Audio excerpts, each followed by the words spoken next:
warahmatullahi wabarakatuh.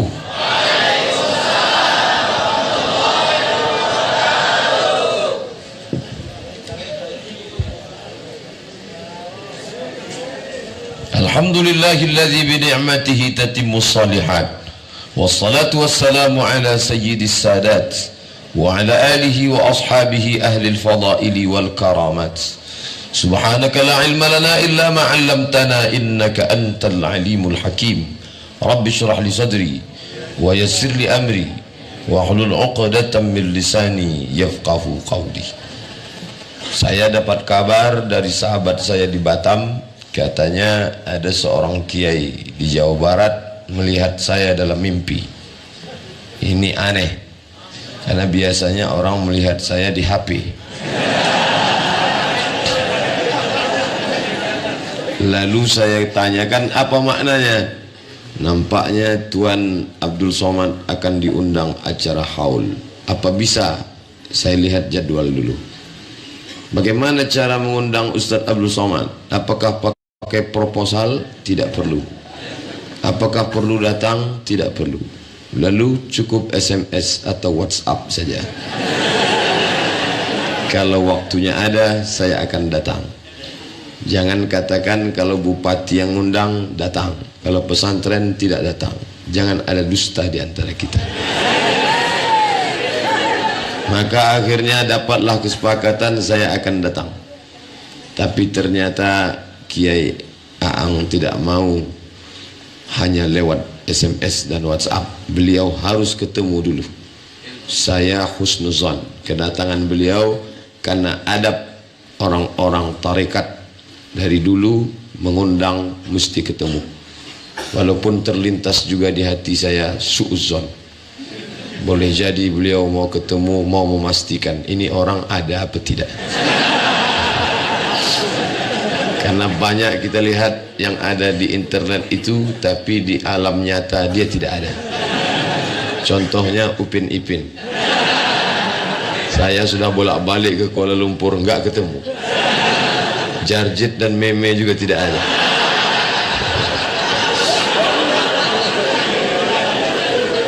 Sampailah hari yang ditentukan, saya pun datang. Datang tidak dijemput, pulang tidak diantar. Senang hati berjumpa dengan Al-Mukarramah Pangersa Umi, kemudian Kiai Aang beserta seluruh keluarga besar Al-Mukarram Pangersa Ua Kiai Haji Zezen Zainal Abidin Bazul Ashab. Santri-santrinya, murid-muridnya tak dapat saya sebut satu persatu. Yang besar tak dihimbau gelar, yang kecil tak disebut nama. Insya Allah kita semua dimuliakan Allah Subhanahu wa ta'ala. Dari mulai angkatan darat sampai angkatan udara, semuanya, dari mulai DITII sampai yang lain-lain, semua yang hadir ini yang menyatukannya satu saja. Apa dia? La ilaha illallah.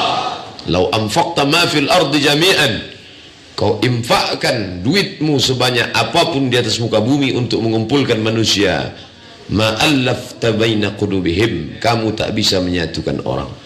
Ada seorang pejabat, dia beli ikan besar, dia masakkan kambing, daging, gulai untuk membuka orang supaya datang ke rumahnya dalam acara open house. Tapi tidak ada satupun yang singgah. Kenapa? Karena dekat musim kampanye. Tapi hari ini semua melimpah ruah. Ini semua kenapa? Hatinya bersimpuh sujud di hadapan Allah Subhanahu wa ta'ala. Dan yang paling membanggakan saya adalah ternyata Pak Wakil Bupati salah seorang dari jamaah YouTubiyah.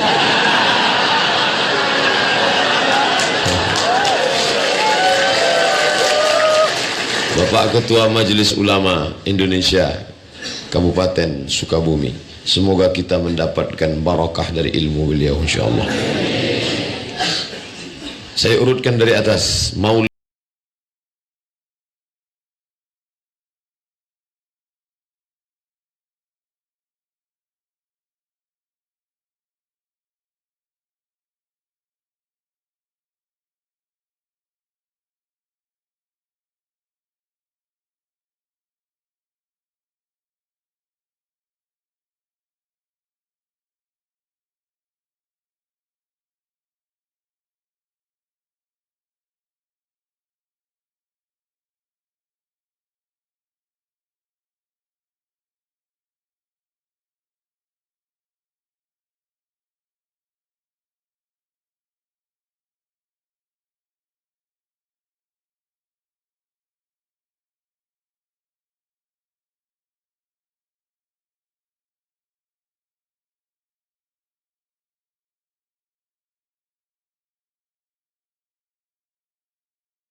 مولاي صل وسلم دائما أبدا على حبيبك خير الخلق كلهم مولاي صل وسلم دائما أبدا على حبيبك خير الخلق كلهم.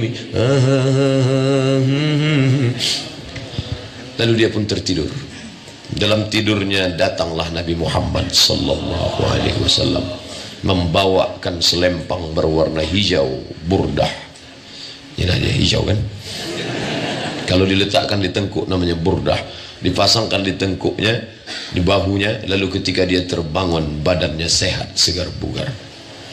Karena memuji-muji Nabi Muhammad sallallahu alaihi wasallam. Merinding saya menceritakan ini. Entah merinding karena kisahnya atau karena kipas angin, wallahu a'lam. Tapi yang jelas kalau dikatakan karena kipas, kenapa tak dari tadi kan? Kita mau istiwa saat cerita ini. Mudah-mudahan kita termasuk, enggak, tak masalah, tak apa. Mudah-mudahan kita termasuk yang mendapatkan syafaat ketika hidup maupun sesudah mati. Allahumma salli ala Sayyidina Muhammad wa ala ali Sayyidina Muhammad. Adik-adikku yang pandai membuat nazam, yang pandai membuat syair, buatlah, menulislah, supaya orang di masa akan datang tahu bahwa kau pernah hidup di masa lalu. Jangan sampai kita mati hanya meninggalkan apa? DITI tadi. 2 istri dan apa tadi saya? Sampai selesai ini saya meminta ijazahnya sudah.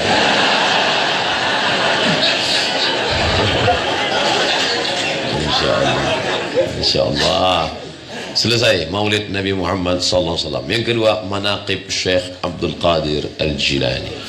Syekh Abdul Qadir Al-Jilani disepakati kualiannya. Begitu kata Imam Yahya Ibnu Sharaf Ibnu Murri Ibnu Hasan Ibnu Husain Ibnu Muhammad Al-Nawawi, meninggal tahun 676 Hijrah. Tidak ada ikhtilaf tentang kewaliannya. Adapun yang lain ada ikhtilaf. Contohnya Abdul Somad. Ada yang mengatakan dia wali Allah, ada yang mengatakan wali murid dan wali kelas. Tapi Syekh Abdul Qadir Al-Jilani tak ada keraguan sedikit pun bahwa dia adalah wali Allah Subhanahu wa ta'ala. Dari Nabi SAW turun zikir itu kepada Sayyidina Ali. Dari Sayyidina Ali turun kepada anaknya Sayyidina Al-Husain. Dari Sayyidina Husain turun kepada anaknya Zainal Abidin. Dari Zainal Abidin turun kepada anaknya Muhammad Al-Baqir. Dari Muhammad Al-Baqir turun kepada anaknya Ja'far Sadiq. Dari Ja'far Sadiq turun kepada anaknya Musa Al-Kazim. Dari Musa Al-Kazim turun urutan yang ke-19 Syekh Abdul Qadir Al-Jilani. Dari Syekh Abdul Qadir Al-Jilani turun ke bawah yang ke-34. Itulah dia Syekh Khatib As-Sambas. Dari Syekh Khatib As-Sambas turun kepada turun kepada Syekh Talha. Dari Syekh Talha turun kepada Muhammad Al-Mubarak. Kemudian turun kepada Pangersa Abah Anam Tajul Khalwati. Lalu kemudian Syekh Sahibul Wafa, Sahibul Abah Anam. Lalu kemudian turun kepada Pangersa Uwa Kiai Haji Zainal Abidin Bazlul Ashur. Bersilsilah keilmuan dari Syekh Abdul Qadir Al-Jilani. Jadi kalau nanti dibaca ila Syekh Abdul Qadir Al-Jilani Al-Fatihah, kenapa mama, kenapa papa, kenapa baca Abdul Qadir Al-Jilani? Pokoknya dari dulu sudah begitu, jangan tanya-tanya. Karena nasab silsilah keilmuan kita sampai kepada mereka. 3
yang naik ke atas ini pasti turun.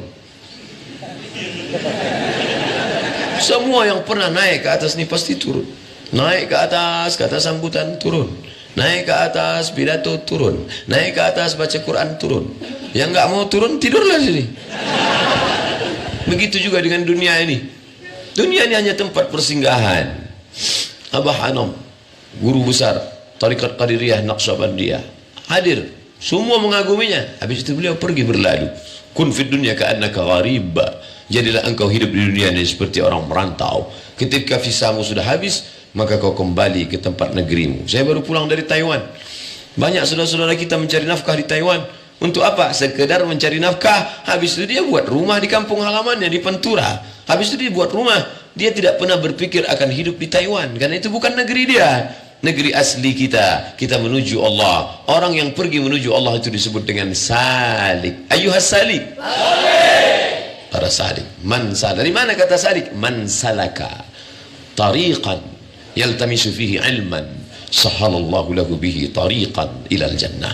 Saya pergi ke tempat benteng perlindungan Pangeran Diponegoro di Yogyakarta. Lalu diperlihatkan tiang yang tinggi. Ada buah. Saya tanya, ini buah apa? Buah salak. Loh, kenapa tidak buah yang lain? Apel. Kenapa dibuat buah salak? Karena ini ada hadisnya. Buah salak yang ada dalam hadis. Mana dia? Man salaka tariqan yaltamisu fihi ilman sahalallahu lahu bihi tariqan ilal jannah. Masya Allah. Itu keterangannya langsung dari Ustaz Salim Afillah. Dari mana dia dapat hadisnya? Saya tak nanya. Karena kalau saya tanya takut rusak persahabatan kami. Dia bilang salah, ya saya iya aja lah.